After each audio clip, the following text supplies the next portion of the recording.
Lo sebagai trader pasti suka lihat kondisi kayak gini, lihat harga lagi naik kenceng, tiba-tiba pullback, terus mantul dan naik lagi. Nah, yang jadi pertanyaan, gimana kita bisa tahu kira-kira di mana harga bakal pullback dan berpotensi mantul? Salah satu tool yang bisa lo gunakan adalah Fibonacci Retracement. Di belajar trading forex kali ini, gue bakal bahas dari dasar, cara nariknya yang benar, sampai gimana cara menggunakannya buat nyari peluang entry buy maupun sell. Jadi pantengin terus sampai selesai, karena kita bakal bahas step by step dari nol sampai lu jadi mahir.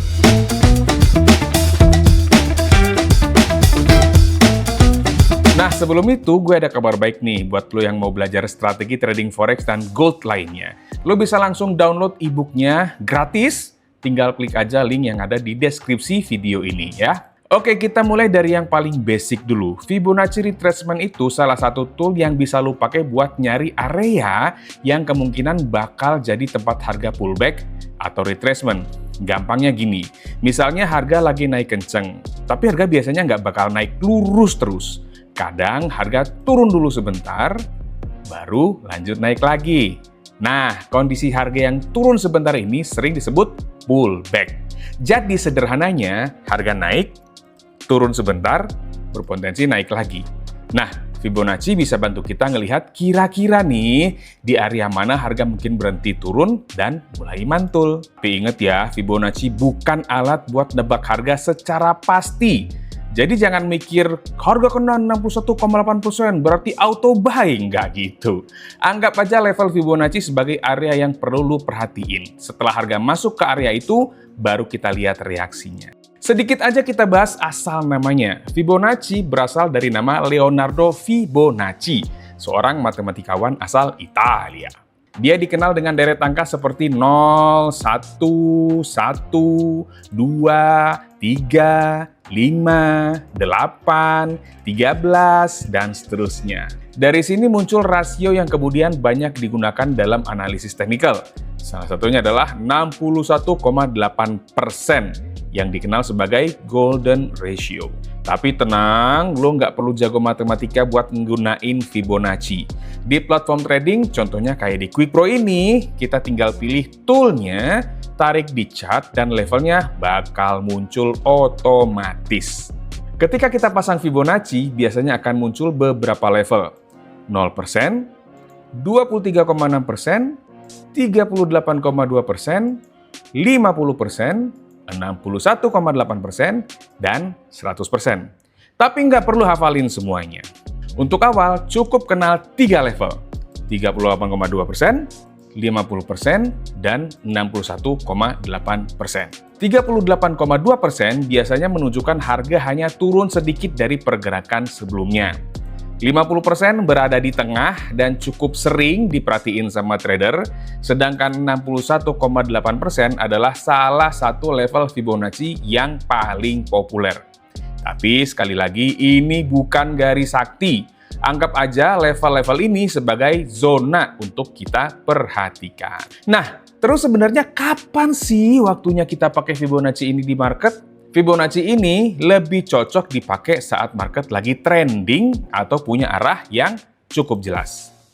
Saat harga lagi naik atau uptrend, kemudian harga mengalami pullback, nah Fibonacci bisa kita pakai buat cari area yang berpotensi jadi tempat pullback berhenti. Kalau harga kembali mantul, ada peluang buat lanjut ngikutin tren naiknya. Saat downtrend, harganya lagi bergerak turun, kemudian mengalami pullback ke atas, Fibonacci kita bisa pakai buat cari area yang berpotensi jadi resistance. Kalau harga kembali ditolak, ada peluang harga lanjut turun lagi. Tapi perlu diingat ya, kalau marketnya lagi sideways atau ranging, Fibonacci biasanya kurang maksimal dipakai. Soalnya arah market lagi nggak jelas, jadi kita juga bakal lebih susah menentukan swing yang pas buat dijadikan acuan. Setup buy pakai Fibonacci Retracement perlu beberapa langkah. Step 1, pastikan tren naik. Step 2, tentukan swing low dan swing high. Step 3, tarik Fibonacci. Step keempat, tunggu harga pullback ke area acuan 38,2%, 50%, atau 61,8%. Step kelima, cari konfirmasi. Jangan otomatis buy hanya karena harga nyentuh level Fibonacci. Tunggu tanda bahwa harga benar-benar tertahan atau memantul. Misalnya, rejection candle, bullish candlestick, atau indikator teknikal. Step kelima, entry buy dan tempatkan SL di bawah level 78,6%. Dan TP dengan risk reward ratio minimal 1:1 atau bisa pakai level 23,6% Fibonacci sebagai acuan. Setup sell juga perlu beberapa langkah. Step 1, pastikan tren turun. Step 2, tentukan swing high dan swing low. Step 3, tarik Fibonacci. Step keempat, tunggu harga pullback ke area acuan 38,2%, 50% atau 61,8%. Step kelima, cari konfirmasi sell, bisa dari rejection candle, bearish candlestick, atau indikator teknikal. Step kelima, entry sell. Dengan SL di atas level 78,6% dan TP dengan risk reward ratio minimal 1:1 atau bisa juga pakai level 23,6% Fibonacci sebagai acuan. Ada beberapa kesalahan yang sering banget kejadian. Pertama, asal narik Fibonacci. Lu harus pastiin titik tinggi dan rendahnya jelas. Kedua, nganggep 61,8% sebagai tombol buy atau sell. Harganya tuh level, bukan berarti langsung entry. Yang ketiga, ngelawan arah market. Market lagi naik, malah maksa nyari sell. Market lagi turun, malah maksa buy. Keempat, nggak nunggu konfirmasi. Dan yang terakhir, yang kelima, nggak punya risk management. Udah punya setup, tapi stop loss nggak jelas dan lot asal gede. Jadi, buat lo yang lagi belajar trading, jangan cuma fokus cari entry yang paling pas. Yang nggak kalah penting, pahami dulu arah market dan selalu punya plan sebelum masuk posisi.